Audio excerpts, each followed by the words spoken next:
Ready. When you fly over Antarctica, all you see is white. You don't hear any birds. You don't see any plants. It looks empty, but there's something hiding down below this ice dot. In 1970, a group of Soviet scientists started drilling right here. For 28 years, they kept going and going until after nearly 4,000 meters, they suddenly stopped because they had found something unimaginable. Liquid water. A secret lake down below all this ice that had been completely sealed off from the rest of the world for 15 million years. How? And is there something alive in there? Creatures that have been evolving separately from the rest of the planet for 15 million years. So scientists started searching for more of these secret lakes. And as they did, they realized there is way more going on under Antarctica than we ever thought. I needed to know the truth about Earth's most remote continent. So I've come all the way to Antarctica to show you what's really happening down below this ice and exactly what they discovered when they finally broke inside. Bring out the drill. Ready. If you wanted to drill to the bottom of Antarctica, the first thing you need to realize is this ice is way thicker than you think. If we were to take a chunk out of this ice and place it on the surface, at its thickest, it would be this tall. Wow, that's nearly the height of Mount Kilimanjaro. You would have to stack the tallest building in the world 6 times to reach the top of that. And this isn't just one uniform block. It's full of all different kinds of ice.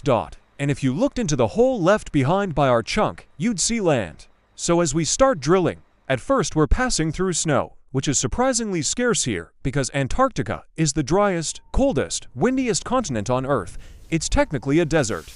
I can confirm it is very cold and very windy, on average. It only snows a couple centimeters a year here, meaning the snow just a few feet under your boots could be from a decade ago. But as our drill makes its way through this snow, the texture starts to change. The snow then, of course, keeps accumulating and the deeper layers become consolidated into fern. That's Dr. Stephen Chown, a biologist who specializes in life on Antarctica.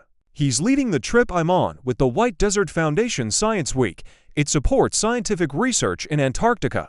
The fern that he's talking about is the stage between snow and ice. It looks like a frozen sponge. So we're drilling through this frozen sponge. And before we reach the point where it actually turns into ice, we hit something alarming. I don't know why driving over it feels so much scarier than walking over. It really does. The reason to be scared is that, as we're drilling through the fern, it's not staying still. As the snow and ice builds up its own weight, slowly pushes it over the land, toward the coasts. And then, as it reaches the end of the continent, it leaves the land and extends out over the ocean. That's called the ice shelf. The problem is, as this giant ice sheet slowly flows across the rocky ground, it stretches and contracts. And if it stretches too fast, the fern snaps, creating ... I single quotes am about to go down into that crevasse. You would never know it was here. Oh my God. This is a little bit of a test of my claustrophobia. Bye. Into the darkness we go. Whoa, it's huge. This is incredible. You would never think this is down here. Look how deep this is. You would not want to fall down into one of these. I'm gonna get out now. This is the amount of time that I want to spend underground. So to not fall into a crevasse and to know what's coming down below us, we need to do a lot of prep. So back in the 1950s, scientists would explode TNT on the surface to measure the seismic waves that would bounce back through the ice. Today, they shoot lasers from satellites that bounce off the surface.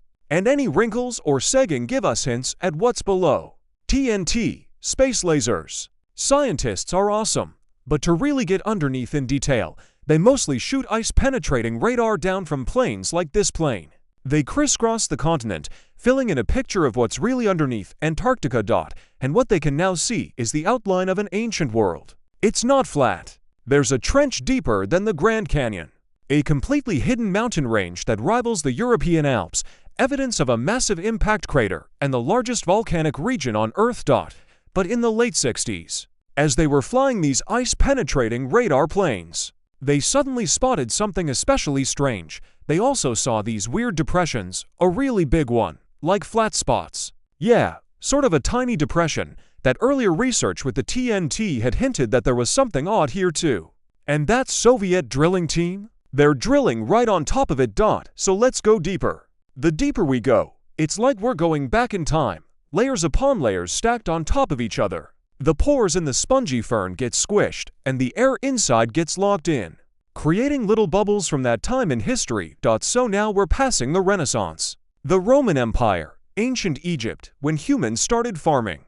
There's the extinction of Neanderthals and the first modern humans, and you can analyze that record by drilling a core all the way down through the ice. Wow, this is not easy. Is it going down? I can't tell. Oh, awesome. So here you can tell the story of the ice. So if you hold it up against the light, you can see some of the layers. I see it. Wow, look at all these bubbles. Those are pieces of atmosphere from decades or centuries ago. But it's not just bubbles. It's also sort of these tree rings of different ... I don't know what to call it. Shades of ice. Exactly, but if you hold it up, you can see that there are actually lines in it. Ice that forms in winter has a different texture and composition than summer ice, creating these lines. And you can count them like tree rings, but you can also see huge sudden changes, where you can see certain events like a volcano eruption, for instance, like this. That dark line is ash from a volcano eruption over 20,000 years ago.